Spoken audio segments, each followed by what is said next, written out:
लाखों में हजारों में। नमस्कार, आप देख रहे हैं की मीडिया। पुरानी फिल्म चश्मे बद्दूर में नजर आने वाला सीधा साधा सिद्धार्थ हो, फिल्म कथा का शातिर बासु हो, शतरंज के खिलाड़ी का लंपट शकील हो या फिर उमराव जान का नवाब सुल्तान, इन सभी किरदारों को निभाने वाले एक्टर फारूक शेख उन कलाकारों की श्रेणी में आते हैं जिन्होंने अपनी एक्टिंग के दम पर अपने किरदारों को आज भी जिंदा रखा हुआ है। तुमको देखा तो ये ख्याल आया। ये वो कलाकार थे जिन्हें मर जाने के बाद याद रखे जाने की ख्वाहिश नहीं थी। मुफ्त में पहली फिल्म करने की कहानी हो या फिर बिना बताए यतीम लोगों की मदद, 30 सालों तक एक ही जगह से कुर्ता खरीदने की कहानी हो या फिर मात्र एक कुर्ते के लिए ब्लैंक चेक देने की दास्ता हो।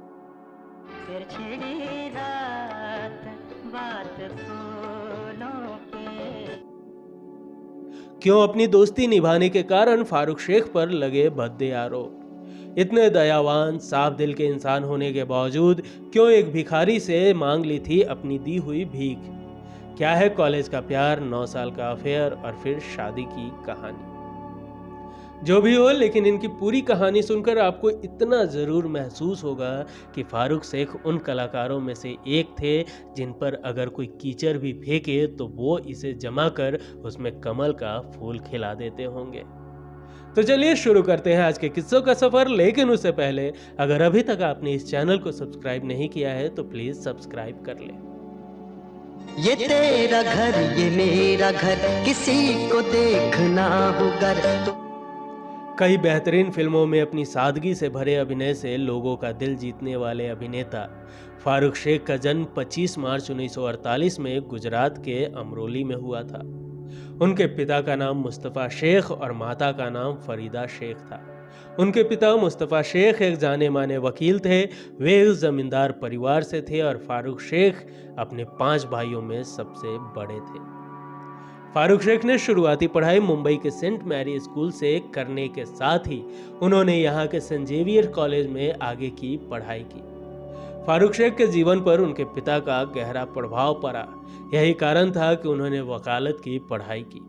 उनका मकसद पिता की विरासत को आगे ले जाना था। मुंबई के सिद्धार्थ कॉलेज ऑफ लॉ से उन्होंने कानून की पढ़ाई की। लेकिन वकील बनने के बाद जल्द ही उन्हें महसूस हुआ कि यह पेशा उनके जैसे इंसान के लिए ठीक नहीं है। उनका कहना था कि ज़्यादातर मामलों के फैसले अदालत में नहीं बल्कि पुलिस थानों में तय होते हैं। इसके बाद ही उन्होंने एक्टिंग को तवज्जो देनी शुरू कर दिया। आजा रे ओ मेरे दिलबर। फारूक कॉलेज के दिनों में नाटकों में काम किया करते थे और यहाँ शबाना आजमी उनकी अच्छी दोस्त थी। दोनों ने कई नाटक साथ किए। कॉलेज के बाद शबाना जब फिल्म इंस्टीट्यूट में पढ़ाई के लिए पूना जाने लगी तो उन्होंने फारूक से भी चलने को कहा, परंतु उन्हें वकालत की पढ़ाई करनी थी, इसी कारण वो ना जा सके। फारूक स्कूली दिनों से न केवल क्रिकेट के दीवाने थे बल्कि अच्छे क्रिकेटर भी थे। उन दिनों भारत के famous test cricketer Vinoo Mankad saint Mary school के 2 सर्वश्रेष्ठ क्रिकेटरों को हर साल कोचिंग देते थे और हर बार उनमें से एक नाम फारूक का हुआ करता था। जब वह सेंट जेवियर कॉलेज में पढ़ने गए तो उनका खेल और निखरा। सुनील गावस्कर फारूक के अच्छे दोस्तों में से एक थे। भारतीय अभिनेता, समाज सेवी और टीवी प्रेजेंटर रहे फारूक शेख ने अपने करियर की शुरुआत थिएटर से की थी। उन्होंने सागर सरहदी के साथ मिलकर कई नाटक भी किए। कॉलेज के दिनों में ही इन्होंने इप्टा को भी ज्वाइन कर लिया था। इस दौर में वो रेडियो ड्रामा में बतौर वॉइस ओवर आर्टिस्ट भी काम करने लगे थे। फारूक शेख की फिल्मों में आने की भी दिलचस्प कहानी है। दरअसल थिएटर में काम करते हुए 1973 में फारूक शेख को फिल्म गर्म हवा से डेब्यू करने का मौका मिला। इस फिल्म को रमेश सथ्यु बना रहे थे और उन्हें ऐसा कलाकार चाहिए था जो बिना फीस लिए तारीख दे दे। ये वो वक्त था जब सथ्यु के पास फिल्म बनाने के भी पैसे नहीं थे। जब ये बात सथ्यु ने फारूक शेख को बताई तो उन्होंने हामी भर दी। कारण इस फिल्म की कहानी थी। फारूक शेख शुरू से ही डायरेक्टर और प्रोड्यूसर को तवज्जो देने के बजाय फिल्म की कहानी को तवज्जो देना पसंद करते थे। गर्म हवा फिल्म का सब्जेक्ट फारूक को बेहद पसंद आया तो उन्होंने फिल्म साइन कर ली। फिल्म साइन करने के बाद जब फारूक अपने घर पहुंचे तो उनके पिता काफी नाराज हुए। फारूक शेख के वकालत छोड़कर फिल्मों में काम करने से उनके माता पिता को आश्चर्य तो हुआ, लेकिन जब फारूक ने फिल्म का सब्जेक्ट बताया तो फिर उनके पिता ने यह फिल्म करने की इजाजत दे दी। फिल्म बनी, रिलीज हुई और फारूक का काम लोगों को बेहद पसंद आया। पहली फिल्म से फारूक शेख पैरेलल सिनेमा का बड़ा नाम बन गए। हालांकि फारूक ने यह फिल्म फ्री में की थी, लेकिन 5 साल बाद रमेश सथ्यू ने फारूक को उनकी मेहनत के लिए 750 रुपये फीस दी थी। गर्म हवा की रिलीज के बाद फारूक के पास दूसरी फिल्मों के ऑफर आने लगे। विख्यात निर्देशक सत्यजीत रे को उनका काम काफी पसंद आया तो उन्होंने अपनी फिल्म शतरंज के खिलाड़ी में उन्हें एक रोल ऑफर कर दिया। जब सत्यजीत रे ने फोन किया तो फारूक कनाडा में थे। उन्होंने कहा कि मुझे लौटने में 1 महीने का वक्त लगेगा। सत्यजीत रे ने कहा कि वो इंतजार करेंगे और जब फारूक शेख लौटे तो यह फिल्म बनी। उन्होंने इस फिल्म में भी अपने किरदार को मजबूती से निभाया। अगले साल फारूक शेख मुजफ्फर अली की फिल्म गमन में नजर आए। इसके बाद तो मुजफ्फर अली के साथ जोड़ी खूब जमी और फारूक उनके कई फिल्मों में नजर आए। फारूक शेख 8 फिल्मों का एक बड़ा नाम बन चुके थे। हालांकि यश चोपड़ा की नूरी फिल्म में काम करके फारूक ने यह जता दिया कि वो केवल 8 फिल्मों में नहीं बल्कि रोमांटिक फिल्मों में भी काम कर सकते हैं। नूरी फिल्म मिलने की भी एक दिलचस्प कहानी है। फारूक शेख जब कॉलेज में पढ़ते थे तो उन दिनों नाटकों का निर्देशन रमेश तलवार करते थे। यश चोपड़ा की गीत संगीत प्रधान रोमांटिक फिल्म नूरी उन्हीं की सिफारिश पर फारूक शेख को मिली थी। फारूक ने भी सोचा कि कमर्शियल फिल्मों में किस्मत को आजमाया जाए। कश्मीर के भरवदवाह गांव में कपकपाती ठंड में नूरी की शूटिंग की गई। त्रिशूल में छोटा रोल करने वाली पूनम ढिल्लों को नायिका बनाया गया। फिल्म बॉक्स ऑफिस पर सुपर हिट साबित हुई, लेकिन फारूक को ज्यादा खुशी नहीं हुई। फिल्म में उन्हें अपनी मर्जी के खिलाफ पैरों के इर्द गिर्द चक्कर लगाने वाले जैसे रोमांटिक सीन उन्हें करने पड़े थे। अक्सर वो कहते थे कि नूरी बहुत ही सामान्य फिल्म थी, पता नहीं कैसे सफल हो गई। नूरी के बाद इसी तरह के उन्हें कई रोल ऑफर हुए, लेकिन ऐसे बकवास रोल करने के बजाय उन्होंने घर पर लंबे समय तक बैठना मंजूर किया। फारूक की बेरोजगारी के आलम में सई परांजपे ने अपनी फिल्म चश्मे बद्दूर के लिए उनका दरवाजा खटखटाया। यह फिल्म इतनी कमाल की बनी कि आज भी लोग इसे याद करते हैं। 1981 में रिलीज हुई फिल्म चश्मे बद्दूर फारूक शेख के करियर की सबसे बेहतरीन फिल्मों में शुमार है। इस फिल्म की शूटिंग के दौरान एक लाइटमैन छत से गिरकर बुरी तरह जख्मी हो गया था। लाइटमैन को अस्पताल पहुंचाने के बाद पूरी यूनिट अपने काम में लग गई। कुछ दिनों बाद पता चला कि फारूक शेख रोजाना न सिर्फ उस लाइटमैन से मिलने जाते थे बल्कि उन्होंने इलाज का पूरा खर्च भी उठाया था। फारूक शेख को हमेशा ही सफेद चिकनकारी कुर्ते में देखा जाता था। यह उनका आइकॉनिक लुक था। ये इतने जमीनी व्यक्ति थे कि इन्होंने 30 सालों तक सिर्फ एक ही जगह से एक ही तरह का कुर्ता खरीदा। फारूक शेख सेवा यानी self employed women's association Lucknow से ही कुर्ते खरीदते थे, जिसे रूना बैनर्जी चलाती थी। 30 साल में कभी फारूक ने कुर्ते के लिए मोल भाव नहीं किया और असल रकम से हमेशा 500 रुपए ज्यादा दिए। कहते थे ये 500 रुपए कारीगर को देना।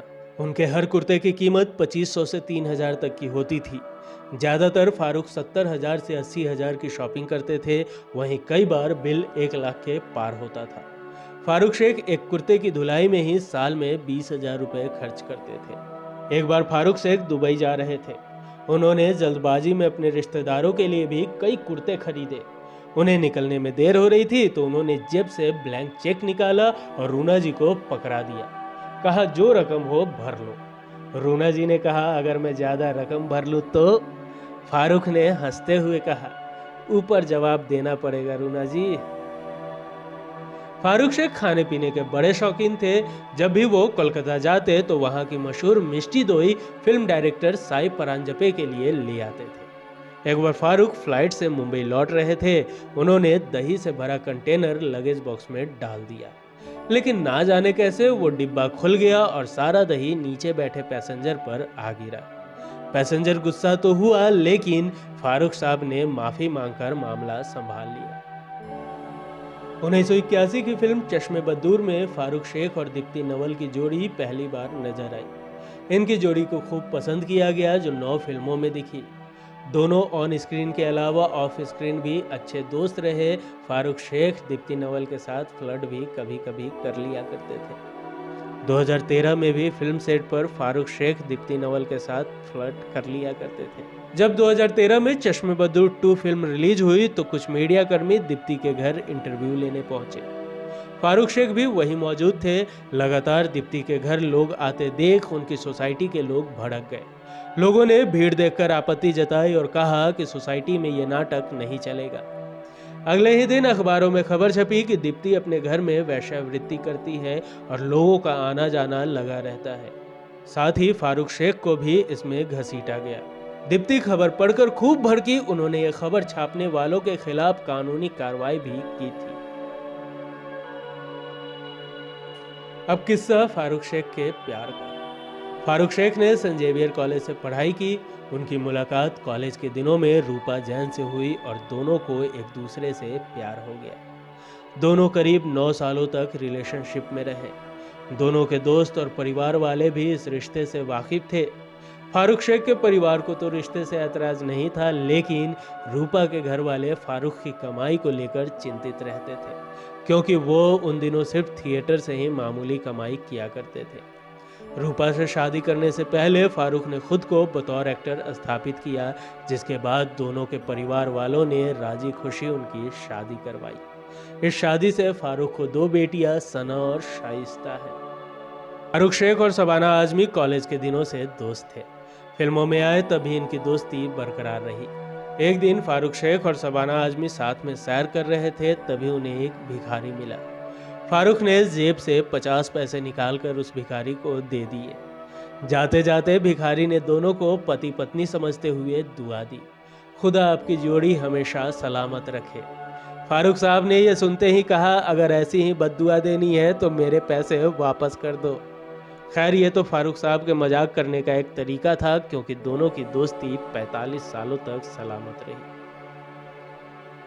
मुंबई के ताज होटल पर आतंकवादियों का हमला तो आपको याद ही होगा। मुंबई के ताज होटल में आतंकवादियों के हमले के बाद कई परिवार वालों ने अपनों को खोया था। इस हमले से कामले परिवार को भी खूब नुकसान हुआ। राजन कामले नाम का एक आदमी ताज होटल में मेंटेनेंस का काम करता था, जो एक गेस्ट को बचाते हुए हमले में मारा गया। उसके पीछे पत्नी श्रुति कामले और 2 बच्चे अकेले पड़ गए। जब एक दिन फारूक शेख ने अखबार में यह खबर पढ़ी तो उन्हें बहुत दुख हुआ। उन्होंने सीधे अखबार में कॉल कर उनके परिवार की डिटेल्स ले ली और कहा कि इस बात को राज रखा जाए। फारूक साहब हर महीने श्रुति कामले के घर पैसे भेजते थे और हर साल उनके बच्चों की फीस भरते थे। सालों तक श्रुति कामले इस बात से अनजान थी कि उनकी आर्थिक मदद कौन करता है। जब 2013 में फारूक साहब का निधन हुआ तो श्रुति को इस बात की जानकारी मिली कि उनकी मदद इतने बड़े सुपरस्टार किया करते थे। 28 दिसंबर 2013 को फारूक साहब का हार्ट अटैक से निधन हो गया। फारूक साहब स्वस्थ थे और अपने परिवार के साथ हॉलीडे मनाने गए थे। मौत के बाद उनके शव को मुंबई लाया गया था, जहां 30 दिसंबर को उनका अंतिम संस्कार हुआ। उनकी कब्र 4 बांग्ला अंधेरी वेस्ट में उनकी मां की कब्र के ठीक बाजू में बनाई गई थी।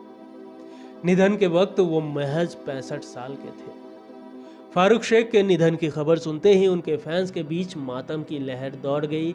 हिंदी सिनेमा का ये असाधारण आम आदमी इस तरह हमें छोड़कर चला जाएगा, किसी ने सोचा भी नहीं था। फारूक शेख अपने किरदारों में जुझारू, मध्यम वर्गीय और मूल्यजीवी इंसान के साथ साथ मनुष्य की फितरत को भी अभिव्यक्त करने के लिए जाने जाते हैं। उनकी आखिरी कुछ फिल्मों में सास बहू और Sensex, accident on hill road और लाहौर जैसी फिल्में रही। इन फिल्मों में भी एक बार फिर उनकी परिपक्व छवि दिखी। फिल्मों के अलावा उन्होंने कई टीवी सीरियल्स में भी काम किए। इसके अलावा उनके द्वारा किया गया टॉक शो जीना इसी का नाम है अपने ढंग का अनोखा कार्यक्रम था।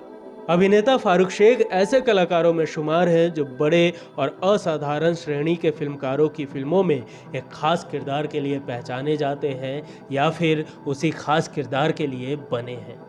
ऐसे अभिनेता पर्दे पर केवल अभिनय नहीं करते बल्कि उस अभिनय को जीते हैं। ऐसे किरदार ही आपके जहन में इतना प्रभाव छोड़ जाते हैं कि आप लंबे समय तक याद रखते हैं। सहज और विनम्र से दिखाई देने वाले फारूक शेख ने अपने समय के चोटी के निर्देशकों के साथ काम किया। उन्होंने सत्यजीत रे, मुजफ्फर अली, ऋषिकेश मुखर्जी, केतन मेहता, सई परांजपे, सागर सरहदी जैसे फिल्मकारों का अपने अभिनय की वजह से दिल जीत लिया। फारूक साहब फिल्मी दुनिया के चकाचौंध पार्टी प्रचार में कभी डूबे नहीं। अपनी चाल से चले, अपनी पसंद के किरदार किए। नाटक ही उनका पहला प्यार रहा। दोस्तों, आप फारूक शेख साहब को किस रूप में याद करते हैं, हमें कमेंट कर जरूर बताएं। वीडियो पसंद आई हो तो एक लाइक जरूर करें। मिलेंगे अगले एपिसोड में फिर किसी दिलचस्प किस्सों के साथ। तब तक के लिए नमस्कार।